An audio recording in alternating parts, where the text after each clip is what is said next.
म्हणलं काय टाकले शिजाय? काय टाकले? चिकन. भूक लागली का तुला? मग देऊ का वांग्याची भाजी आणि भाकर? काय पाहिजे?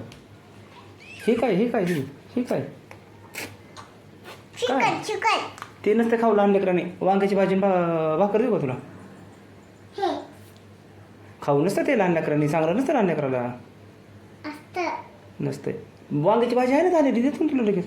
पप्पा ही हं? ही थोडंच आहे का ते? लय नाही. काय? दादा पुरतच आणलंय. पप्पा ही पेटलं. काय करू नको, ती गॅस पोळत असते तिथं उभा राहा. इथं आहे इथंच उभा राहा. इथंच उभा राहायचं, वरी नाही चढायचं कट्ट्यावर. चढायचं चढायचं चढायचं. मस्त.